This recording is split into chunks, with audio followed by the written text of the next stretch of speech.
In many of the films, starting in the first film, Chekhov tends to get injured a lot. Now, did you, like, he was burned, and then he had the eel stuck in his ear, obviously in the nuclear vessel, he fell off, So did you feel like they were picking on you? Was there something, did you take it personally? No, those were the big moments I had in those pictures, in the series. Whenever anything happened to Chekhov, that meant that he was, doing something fairly important to the story.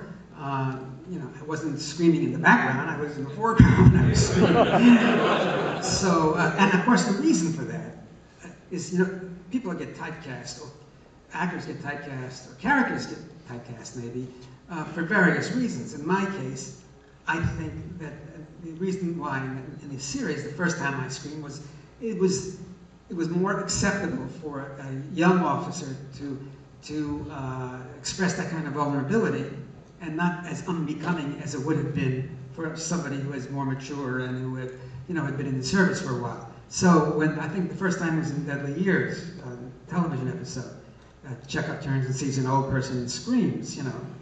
It's moot as to whether we can really accept that. But thereafter, whenever they needed to show jeopardy, and they needed to put one of the characters at risk, it seemed most appropriate and least likely to undermine the credibility of the story is if it would be the youngest member of the crew.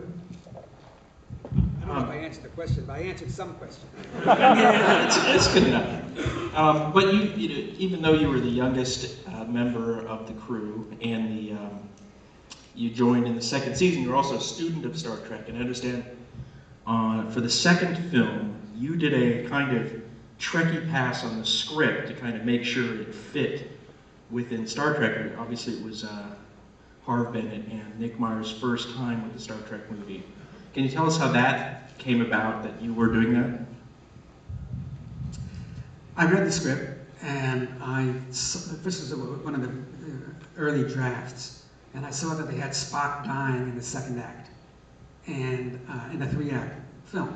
And I knew that it couldn't happen. You cannot have one of the 3 most symbolic essences of Star Trek. If you're going to eliminate it, or him, you can't do it in the second act. It's got to be the climax of the story. It's got to happen as part of the ending of the story. And so I called up Harv Bennett and I said, I'd like to talk to you. And he said, I can't talk to actors now.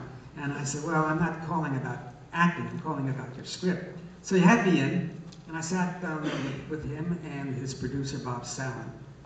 And I told them that, just what I just said, you cannot have Spock die in the second act. And to my considerable amazement, no one had mentioned that to them. And I, all those years, I assumed that I was just one of myriad number that had told them that, because it seemed so self-evident to me. But I had become friends with Bob Sallin post Star Trek, and he told me that no, I was the first. In any case, then Harv said, "Well, would you do a run on the script? Would you tell us what you feel is inconsistent with what Star Trek is?" So there were a lot of little things. They called it the neutrality zone, things like that. When it was the neutral zone. So it was a bunch of small things, and then I don't recall anymore. I think actually it may be in the back of my book, my autobiography, where I talked about that. But yeah, so I did that, and they took some of the things I said under consideration. Well, as I just mentioned, you joined the show in the second season, and since the Space Seed was in the first season, didn't you point out that when Khan says, "I never forget a face," or did you just decide, no, I kind of want to have that scene with Khan? Well, I mean, you're questioning my integrity. So. I didn't open my mouth. There was no way I was going to tell them Kahn and Chekhov never met. In fact, of course, they had met. You didn't know that, did you? Yes, you did. But you're going to play straight man for me, right? Chekhov was working in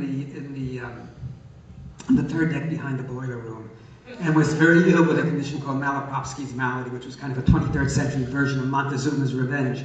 And poor Mr. Kahn, his genetically engineered kidneys about to explode, pounded pitifully on the bathroom door, begging to be let in, until finally the door opened, Chekhov stepped out, Kahn grabbed him and said, "Your face, I will never forget." So it happened.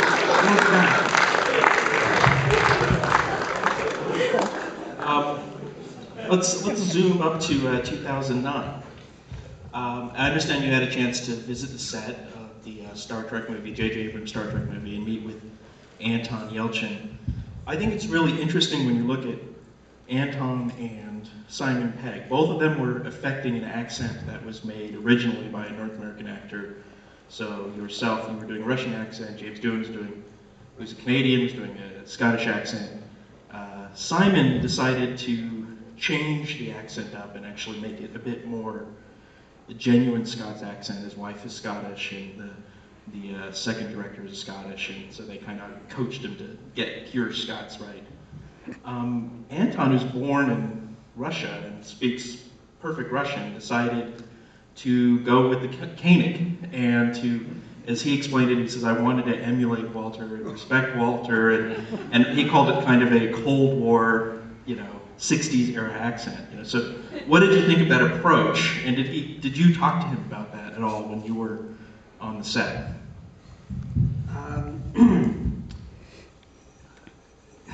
I take a little umbrage with the idea that the Chekhov accent was overdone. Because I don't think it was overdone. That's the way my father spoke. My father was from the Soviet Union. My father said, "Pass the vegetables, please." The only thing that I did that was identified as being my accent was the inversion of the V's and the W's. And there is academic argument for that.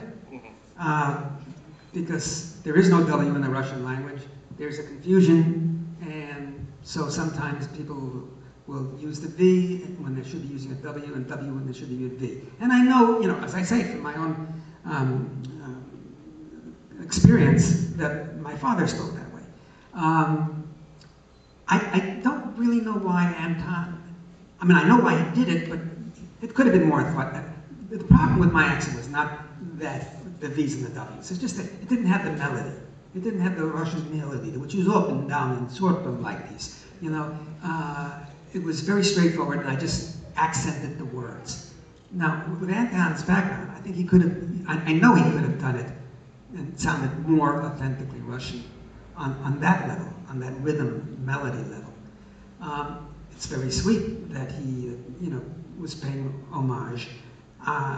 But since you told me the other chap had a free hand, I'm sure that they didn't come down on Anton and demand that he do it the way I did it. It was his choice. But first of all, he's a terrific young guy. He's just a good person. When they finally let them out and let them, do conventions and interviews and things, you'll see what a genuinely nice chap he is. In fact, when I met him the night, I had met him, of course, on the set, but we also went to the premiere.